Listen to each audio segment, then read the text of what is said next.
မင်းကလေးတဦးသည်မတော်တဆမှုတစ်ခုကြောင့်ရှေးဟောင်းခေတ်ကာလတစ်ခုသို့ရောက်ရှိသွားခဲ့ပြီးဘဝကိုအသစ်မှပြန်လည်စတင်ခဲ့ရသည်သူမသည်ဝမ်းစာရေးအတွက်ခင်မီမိတ်ကပ်ပညာရဲ့များကိုအသုံးပြုကာအလှပြင်ဆိုင်ဒီဇိုင်းဖွင့်လှစ်ခဲ့သည်အသက်80အရွယ်အဖွားအိုများပင်လျှင်ပြိုဖော်ဝင်မင်းကလေးများကဲ့သို့နုပြိုလှပပြီးယုံကြည်မှုအပြည့်ဖြင့်ဆိုင်ထဲမှထွက်ခွာနိုင်ရမည်ဟုသူမကကတိပေးခဲ့သည်ဤပြောဆိုချက်အပေါ်အသက်50အရွယ်အမျိုးသမီးတဦးကတန်တရားဝင်ကလာရောက်စိန်ခေါ်လေသည်ထိုအခါမင်းကလေးကလူတိုင်းယုံကြည်သွားစေရန်အတွက်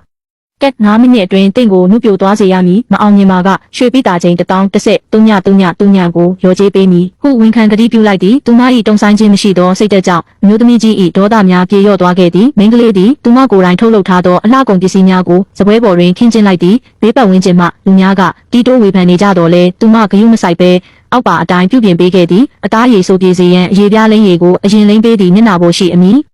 ဆက်များကိုဖုံးကွယ်ရန်ဖောင်ဒေးရှင်းကိုညီညာစွာလိမ့်ပေးသည့်ဆွဲဆောင်မှုရှိသောမျက်တောင်လိုင်းများကိုရေးဆွဲပြီးခင်မီလာပသောသပင်ပုံစံကိုပြုပြင်ပေးလိုက်ရာမျက်နှာတစ်ခုလုံးပေါ်လွင်သွားသည်ခဏအကြာတွင်ထိုမျိုးသမီးသည်နတ်သမီးလေးတစ်ပါးကဲ့သို့ထူးခြားစွာလှပသွားသဖြင့်လူအများအံ့အားသင့်ခဲ့ရသည်ဤအဖြစ်အပျက်ကြောင့်ဆိုင်၏အမည်ကုန်သတင်းမှာကြော်ကြားလာပြီးဖောက်တယ်များလည်းတိုးပွားလာခဲ့သည်နောက်ပိုင်းတွင်ဝတ်စုံဒီဇိုင်းပြိုင်ပွဲတစ်ခုပေါ်ပေါက်လာသည်ဤပြိုင်ပွဲသည်သူမ၏အနာဂတ်ကိုပြောင်းလဲပေးနိုင်သောကြောင့်သူမသည်အခြားသူများနှင့်မတူဘဲတောက်ပသောဝတ်စုံတစ်ခုကိုဖန်တီးခြင်းခဲ့သည်နီးလန်းရှာမရဘဲစိတ်ညစ်နေစဉ်ကောင်းကင်ရင်ရှိတက်တန်ကိုကြည့်ကာအိုင်ဒီယာတစ်ခုရရှိသွားသည်သူမသည်ပင်လယ်ခရုခွန်အမြောက်အများကိုစုဆောင်းကာအလုပ်သမားများကိုအမှုကျိတ်ခိုင်းလိုက်သည်ထိုခရုခွန်မှုများကိုအသုံးပြု၍တောက်ပသောပိုးဘဲသားတစ်မျိုးကိုထုတ်လုပ်လိုက်သည့်ပြိုင်ဘက်များသည်ရွှေပြားများဖြင့်စီချဲထားသောခန်းနာထဲဝါသည့်ရှေးရိုးရာဝတ်စုံကိုဝတ်ဆင်ထားသည်နေရောင်အောက်တွင်ထိုဝတ်စုံမှာလွန်စွာတောက်ပနေသဖြင့်တိုင်း